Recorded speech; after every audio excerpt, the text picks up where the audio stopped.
Hello everyone. So today we will take the chapter of class 11th biology, and the chapter is digestion and absorption. This is the 16th chapter actually. Digestion and absorption. So first of all we should know about what is digestion. Actually digestion means the process of conversion of complex food into simpler food particles, and it is carried out by digestive system by mechanical and biochemical methods. So let us understand what is the meaning of that. Actually the food which is taken by us is in the form of carbohydrate, proteins, fats, that is very complex form. So for digestion, for absorption of food, it has to be digested proper. If it is not digested, means if it is not converted into simpler food particles, then the intestinal wall can't absorb it.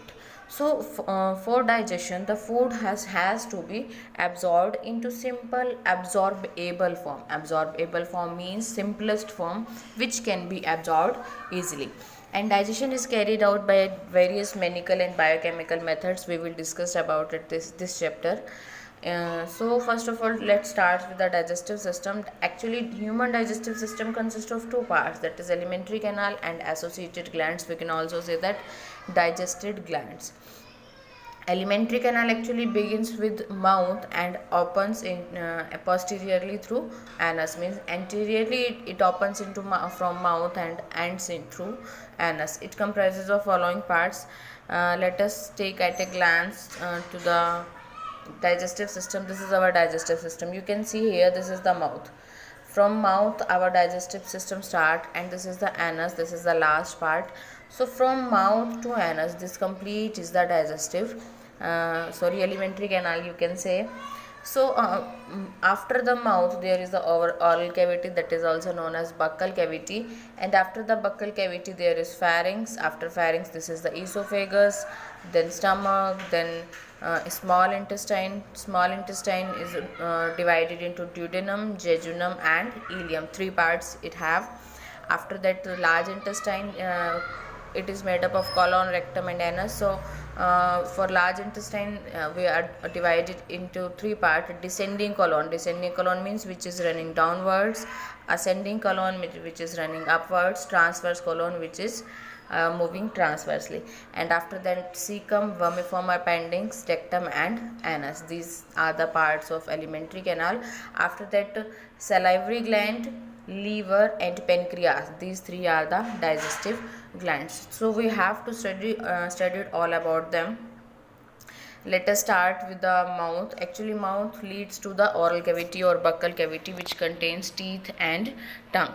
Means the food enters through mouth, and after that food enters into the buccal cavity, which contains teeth and tongue. So upper surface of tongue had some projections called papillae. Actually what are the papillae? These are the small dot like structure which actually contain taste buds. Taste buds means these buds helps in recognizing the taste, that we are eating sour things or we are eating sweet things, etc, etc. And each teeth is actually embedded in a socket of jawbone. Actually what is this? For example, this is the jawbone and the teeth is embedded in it. Means you can see that half of the teeth is embedded in this jawbone and half is on the upper side. So this type of dentition is known as thecodont dentition. It is very important point. And after that, you know that in human beings milk teeth is replaced by permanent or adult teeth. This type of dentition is known as diphyodont. Diphyodont means that type of dentition in which two sets of teeth are present, temporary and then permanent. Milk teeth are also known as temporary teeth.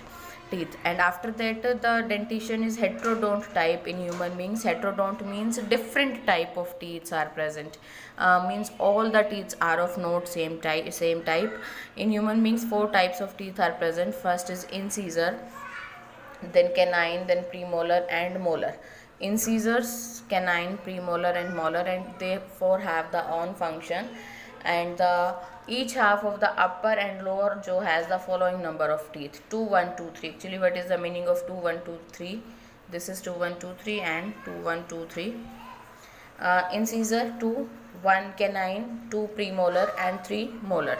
Similarly, 2 incisor, 1 canine, 2 premolar, 3 molar. So in this case we can say that this is the half jaw, half upper jaw. For example, this is the jaw. So half upper jaw, this one is the 2 1 2 3 and this one again 2 1 2 3. This is also 2 1 2 3 and this is again 2 1 2 3. So 8 here, 8 here, 8 and 8. So it comprises 32 teeth. Means adult human beings have 32 teeth. Can you explain me how many numbers of teeth are present in the childhood? In the childhood age, only 20 teeth are present, and the formula is 2102. 2102 means 2 incisor, 1 canine, 0 premolar. No premolar is present at the childhood age, and 2 molars are present. Means 5. These are also 5, and total 20 teeth are present in the childhood age. After that, after mouth, the food enters into the pharynx. Pharynx, actually oral cavity open into pharynx, which acts as a common passage for food and air. Means it is the passage, it is the pathway from which food and air both will pass. So how can you say that food will go into the food pipe and air goes into the windpipe? For that, here is the flap like structure is present, that is known as epiglottis. You can see here cartilaginous flap which prevents the entry of food.